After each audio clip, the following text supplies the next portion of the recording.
And welcome back to Metropole Sports Center. My name is Nation Owano. For the second time in a row, I'm joined by Elijah Simba Charles Kiage.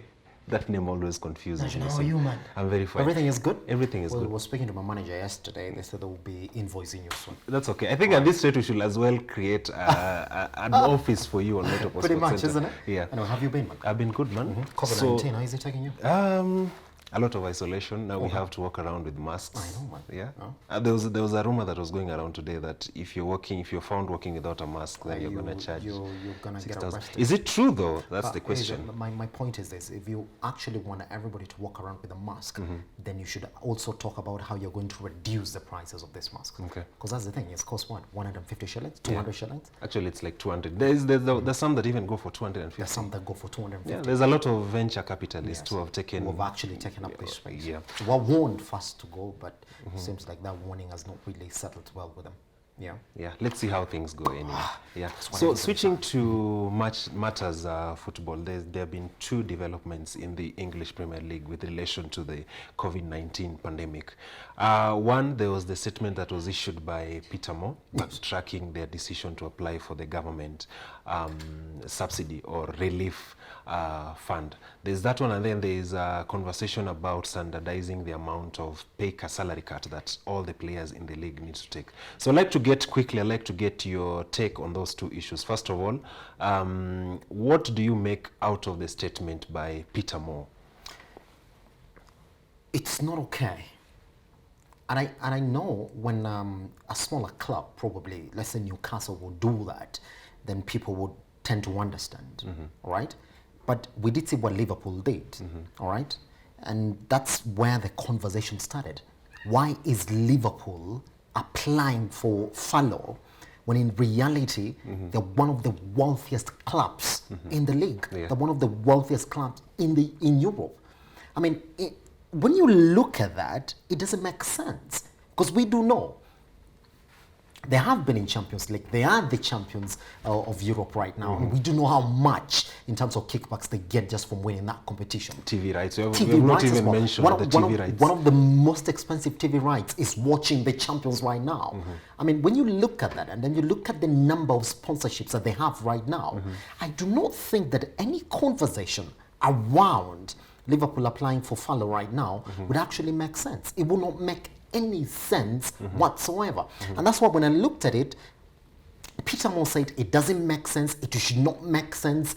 These are guys who have the ability to pay their workers playing and non-playing for the next few years. Why would you be among the first ones to apply for that? And remember, when you apply for that, the government only takes 80% of your pay. It doesn't, it's not 100%. So now my question is this: why not tell the likes of Moore, the likes of Sadio Mane, who earn so much money up to now, Mohamed Salah and all that, so they can take that pay cut, so that now this 30% that you're talking about would go to the non-playing staff? Because I think that's what the conversation is, isn't it? Okay. Yeah. So the other conversation that came out of the whole applying for the relief fund or something of the sort was the proposal that they should get a 30% standardized 30% cut across all clubs, which means teams like Norwich, Liverpool all get a standardized amount that is 30% deducted off the salary of the players. Do you think that's a right move to take, or do you think there needs to be a difference in terms of how much is deducted from each club? My point is this, Nation. Let this be an issue that the teams themselves have to deal with right now. I don't know why the PFA is actually now getting involved in this. No, let this be an issue that the teams are going to manage. If we as Liverpool feel that we can't pay our non-playing staff, then let's apply for Furlough. Yeah. If we as Arsenal feel that yes, we can still continue paying Ozil all that money that we can pay him for the next 6 months or so while we're waiting for COVID-19 to get settled, let us continue that. But if the players themselves feel that's a good thing for us now to start taking pay cuts, then that's a good thing. Let's continue doing that. Because now you're putting pressure on other teams, which we do know are not very well financially, to actually get on this 30% pay cut. That should be an issue that is left by the teams themselves. Even as we talk about this, I want to show you exactly what the captains themselves have done, just as we talk about leaving this issue to the teams themselves. Now, they have released a statement that they're going to confirm the launch of NHS charity fund. Now, this for me is the way that we go about it. Let's come together as players. Let's come together as these clubs. And then we talk about how can we be part and parcel of whatever is going around us right now. But if you just told me, take a 30% pay cut. I play for a team that was just promoted to the league the other day. Yeah. I don't earn the £100,000 a week that we're seeing other teams give their players. So what's going to happen to me? And you know, these players also have lives they're living in. I mean, they have loans and they have people that they have to take care of, and they also have charities as well. So when you say it's going to be a 30% pay cut across our region, no. This is an issue. I would like to look at PFA right now as a union. Pretty much they are. And then these teams are the companies. It's exactly what's happening here right now. If you feel that you can't pay your employees full salaries, pay them half. Yeah. Pay them 3/4 and say that I can only allow you to go buy this for the next 3 months. Then after that, then we can talk about the help that we need. Let the teams decide by themselves. And what Liverpool did should never happen anywhere. Do you think their decision to backtrack on their earlier statement is sort of like it was more of a concern of how they looked rather than them really actually caring about the whole situation? That was very stupid of Liverpool. I will tell you exactly how it turned out.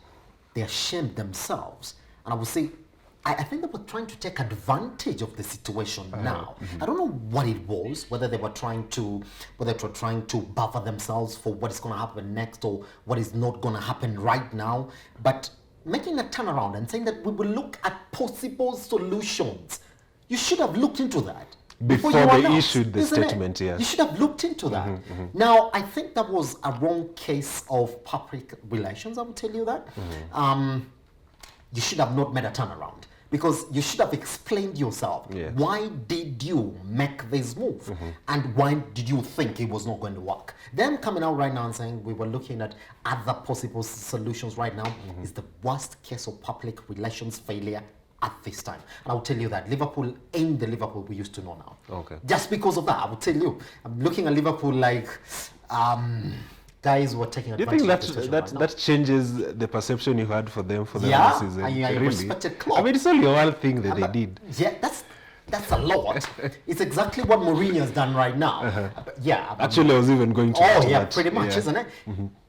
Any announcement, and I've spoken about this, any announcement that you as a team are going to do right now as regards how you're dealing with the COVID-19 pandemic is really a big issue. It's going to make your image or pretty much tarnish it all around. I will tell you that. Okay. And Liverpool have just smeared a couple of mud on their name right now. Okay. I will tell you that. Final thing, the transfer deadline has been extended to June 30th. In a statement that FIFA gave out, they say that players whose their contracts were going to end by like June has been extended. So the contractual agreements have been adjusted a bit. What's your take on that? Just a quick one. No, don't adjust it. Don't adjust. So what does it mean if my contract ends in like May? Should I like leave the club? Yeah, go. But you understand the whole situation that we're in right now. That's fine.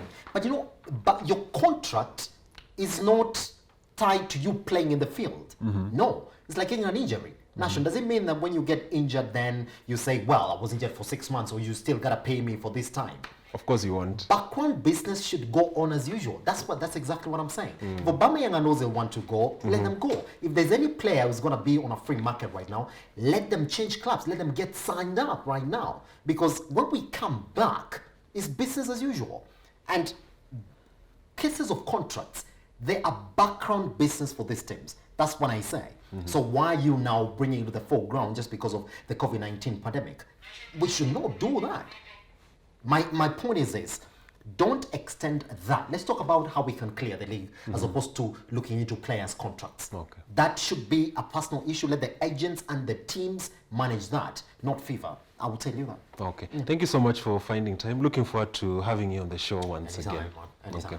So on our Money Ref segment today, we are going to be looking at how much has been lost in the different disciplines in the world. Now, in the NBA, the National Hockey League and the Major League Baseball, a total of $1.3 billion has been lost because of the COVID-19 pandemic that you're currently facing in the world. In the English Premier League, it is estimated that a total of £10 billion has been lost due to suspension of the league.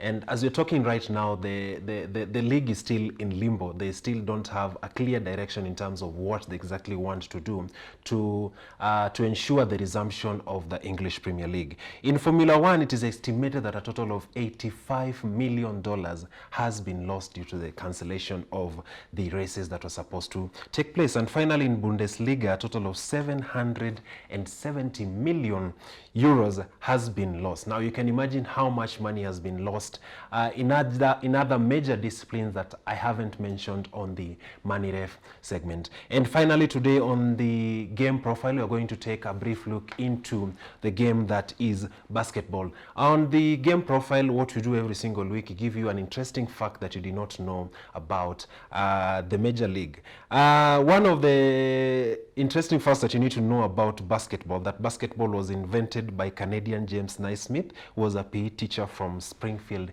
in Maryland. It is projected, or the word goes around that at the time there was a lot of rain and he didn't know any other activity to ensure to keep his students busy. So that's how basketball started out. The original team in basketball was made up of 9 people, but that also changed with time, so we came to have like 5 players that we have right now. The first basketball hoops were pitch baskets with the bottom intact. This basically meant that you'll take the pitch, put it on the hoop, and then somebody will come and remove the hoops and then replace them, or take the pitches out of the hoop, then take another hoop there. Then finally we have dribbling became a crucial part of the game after its invention in the 1950s. So dribbling in the game of basketball was invented in 1950, sort of like a stumbled upon aspect in sports. So with that, we take a short commercial break. When we come back, we're going to be giving you just a slight look into what you might have missed, just something small to lighten up the mood. We have the whole coronavirus going around, so see you after the break.